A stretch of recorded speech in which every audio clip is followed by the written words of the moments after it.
Guillaume Ancel, on a entendu Hubert Védrine, qui était alors secrétaire général de l'Élysée, qui dit c'est pas la peine de nous présenter tout cela comme une pratique abominable qui serait en gros cachet. Que lui répondez-vous?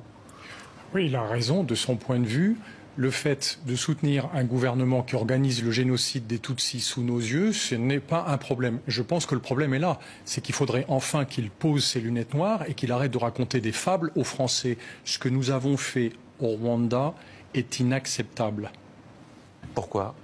Parce que concrètement, et c'est pour ça qu'à mon avis, mon témoignage est compliqué à contrecarrer, parce que je ne fais que raconter ce que j'ai fait, les opérations auxquelles j'ai participé concrètement au Rwanda.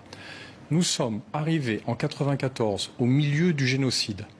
D'abord, nous avons essayé de remettre au pouvoir le gouvernement rwandais qui était juste l'organisateur du génocide. C'était difficile de ne pas le voir puisque les forces rwandaises s'en vantaient. Elles le disaient, elles n'osaient pas le faire devant nous, mais elles ne s'en cachaient absolument pas.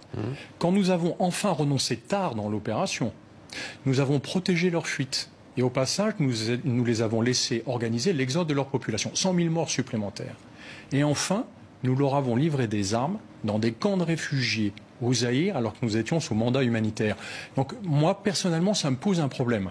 Le Zaïre, c'est l'actuelle République démocratique du Congo. Alors dans ce livre intitulé Rwanda, la fin du silence, témoignage d'un officier français, vous le disiez, vous racontez un témoignage quasiment au jour le jour dans ce livre. C'est aux éditions Les Belles Lettres, Mémoire de guerre. Face à ce lourd secret, vous avez choisi de raconter ce que vous avez vécu. Vous étiez aux premières loges. Tout commence en 22 juin 1994. Vous êtes alors en partance pour le Rwanda, la base militaire de Valdonne près de Lyon. Quelle est votre mission au juste ? En fait, le premier ordre d'opération qu'on reçoit, qui est un ordre préparatoire, mais qui va être exécuté dès qu'il est confirmé, c'est de mener un raid terrestre sur Kigali, donc pour remettre au pouvoir le gouvernement. C'est pour ça que tout ce qu'on a raconté autour, le camouflage humanitaire, pardon, mais c'est une fable. Remettre en place le gouvernement du président assassiné Habyarimana. Tout à fait. Mais c'est ce gouvernement qui organisait le génocide. C'est pour ça que quand le président Sarkozy, tout à l'heure, parlait d'une grave erreur d'appréciation, je pense qu'on est encore dans l'euphémisme. Ça n'est pas de l'aveuglement, c'est de la cécité intellectuelle qui nous a frappés collectivement. L'opération turquoise, comme elle est baptisée, est une opération dite humanitaire. Vous remettez cela en question. Qu'est-ce qui vous permet de dire que c'était en fait tout sauf une opération humanitaire? Du moins, soyons précis dans un premier temps. Alors, c'est vrai qu'il y a eu des interventions humanitaires. À partir du moment où on en a reçu l'ordre, nous avons protégé, avec l'unité de Légion étrangère dans laquelle j'étais intégré, un camp très important de réfugiés à Nyarushishi. Mais avant ça, on a tout fait pour aider les forces du gouvernement rwandais, qui, encore une fois, étaient les génocidaires. Et c'est là où on s'est complètement trompé. On l'a vu, on a essayé de détourner notre regard. Quand il y a eu Bicécéro, mon unité était de réserve. Elle aurait dû être mobilisée pour aller protéger les rescapés de Bicécéro entre le 27 et le 30 juin. Non seulement nous n'avons pas été mobilisés, mais le jour où nous l'avons été, le 30, ça a été pour aller se battre contre les ennemis des génocidaires. C'est-à-dire qu'on s'est trompé de mission. Mais là, encore une fois, je voudrais bien que mes propos soient clairs. Je ne critique absolument pas mes compagnons d'armes, dont j'ai admiré le courage et le professionnalisme, et qui ont mené les missions qu'on leur a confiées avec beaucoup d'attention. Ce que je remet en cause, ce sont les décisions qui ont été prises. Pourquoi est-ce qu'on est allé soutenir un gouvernement génocidaire, le seul génocide que nous aurions pu empêcher? Mais justement, c'est ce qu'on a du mal à comprendre dans cette affaire qui pourrit les relations entre la France et le Rwanda depuis 24 ans. Pourquoi, comme on l'a vu à l'image à Bicécéro, pourquoi est-ce que les militaires français n'interviennent pas? Alors vous nous dites parce qu'ils reçoivent l'ordre politique de ne pas intervenir, mais quel est l'intérêt de la France de dire à des soldats n'intervenez pas pour protéger des civils? Mais en fait, l'ordre qu'elles reçoivent, quel est l'intérêt aussi de soutenir un régime génocidaire? C'est de continuer leur mission. Leur mission, c'est de stopper les ennemis des génocidaires. Mais quand on stoppe les ennemis de génocidaires, on se fait complice. C'est là où nous nous sommes égarés. On était aveuglés par cette politique qui n'a jamais été exposée. Car les décideurs de l'époque, dont Hubert Védrine, n'ont jamais osé dire quelle était la politique de la France. Et c'est pour ça qu'ils se sont camouflés habilement sous une intervention humanitaire pour ne pas avoir à dire aux Français que l'opération menée en leur nom a consisté malheureusement à être complice des génocidaires des Tutsis au Rwanda, qui a fait pratiquement 1 million de morts en 1994. Sur une population qui compte 6 millions d'habitants, on le rappelle. Paul Kagame, aujourd'hui président de la République rwandaise, était à la tête de groupes belligérants qui affrontaient les génocidaires.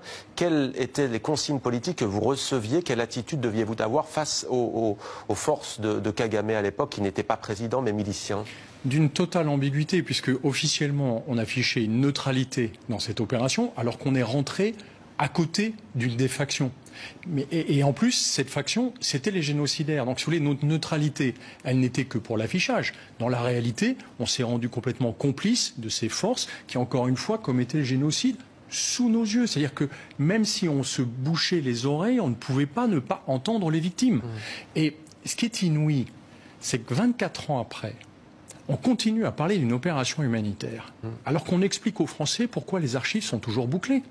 Si c'était une intervention humanitaire, on devrait s'en vanter. Vous demandez la levée aujourd'hui totale du secret défense. Une vraie levée du bouclage des archives, parce que encore récemment, après l'annonce du président François Hollande, qui pour mettre fin au débat qu'a suscité mon premier témoignage en 2014 et qui a annoncé que les archives seraient ouvertes, un ami chercheur a reçu comme réponse de l'Institut François Mitterrand que les archives étaient ouvertes mais non consultables. À Sarajevo, j'avais reçu un ordre du même genre, c'était riposter sans tirer. Bon, à un moment, il faut être un peu cohérent et rationnel. Moi, ce que je souhaiterais, c'est qu'on ouvre les archives, qu'on permette aux chercheurs de s'en emparer. Ils nous diront ce qui s'est passé. Alors vous, comme à Sarajevo, en Bosnie, vous aviez le même rôle, hein, c'était de guider au sol les frappes aériennes. Vous racontez un 26 juin 1994, aéroport de Goma, au Zaïre, en RDC, un officier d'état-major nous rend visite sur notre campement de fortune. J'aimerais l'interroger sur la suite de la mission, puisque nous étions censés arriver par surprise pour mener une action offensive, mais il me répond, il vous répond pas, hein, et se contente de récupérer avec d'inhabituelles précautions l'ordre préparatoire reçu à Nîmes, et là il va déchirer des documents. Oui, il va les détruire. C'est-à-dire que normalement, en opération, quand on passe un ordre suivant, on s'occupe tout seul de brûler ou de détruire l'ordre qu'on a reçu. Et là, ça m'a beaucoup intrigué. On vient d'arriver, on a reçu cet ordre à Nîmes, et en fait, cet officier, manifestement, est là pour effacer cet ordre. Pourquoi? Parce que je pense qu'il y a eu en permanence une discussion au plus haut niveau de l'État entre un clan plutôt de faucons, qui voulaient continuer le combat et qui refusaient de voir ce que pourtant même la DGSE leur avait dit. C'est que ceux qu'on soutenait étaient des génocidaires. Et puis ceux qui voulaient absolument stopper cette horreur parce qu'ils savaient qu'un jour on serait accusé de complicité de génocide et qu'on serait mis au banc des nations. Vous vous sentez d'une certaine manière complice de ce qui s'est passé? Oui. Parce que ce que nous avons fait est inacceptable. Et ce que je regrette, c'est de ne pas avoir fait comme certains de mes compagnons d'armes qui ont dit non. Quand on leur a demandé de livrer des armes dans des camps de réfugiés au Zaïre, moi je me suis contenté de râler et de demander des explications. Armes qui sont tombées dans les mains de miliciens génocidaires. Donc on a remis volontairement à des génocidaires qu'on avait installés dans des camps de réfugiés au Zaïre et qui a ensanglanté l'Est du Zaïre pendant 20 ans. Je pense qu'ils avaient raison parce que la responsabilité d'un officier, c'est de dire non quand il le faut. Vous revenez aussi sur les menaces voilées ou plus explicites que vous avez reçues depuis que vous avez brisé l'omerta sur cette question du génocide des Tutsis et des Hutus modérés, on le rappelle. Qu'en est-il au juste de ces menaces?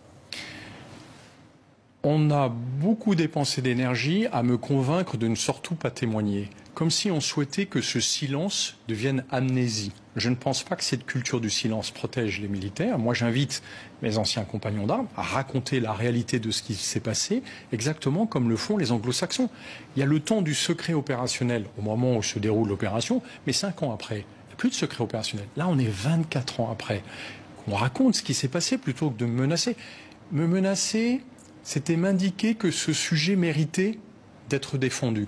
Donc je me tairai quand on arrêtera de me menacer. Vous avez aussi connu le génocide au Cambodge, le deuxième. Il y a celui du Rwanda. Est-ce que vous faites des cauchemars? Vous savez, j'ai passé que 50 jours en opération au Rwanda. Pendant 25 ans, je me suis questionné. Oui, j'ai quelques fantômes. Et c'est cela que j'ai voulu partager dans Rwanda, la fin du silence. Parce que les écrire, pour moi, c'est avoir l'assurance qu'on ne pourra plus effacer mon témoignage et aussi de pouvoir partager ces fantômes avec tous les lecteurs. Merci beaucoup Guillaume Ancel d'avoir répondu à nos questions. Merci pour ce témoignage. Rwanda, la fin du silence, témoignage d'un officier français. Les belles lettres, mémoire de guerre, c'est demain en librairie en France.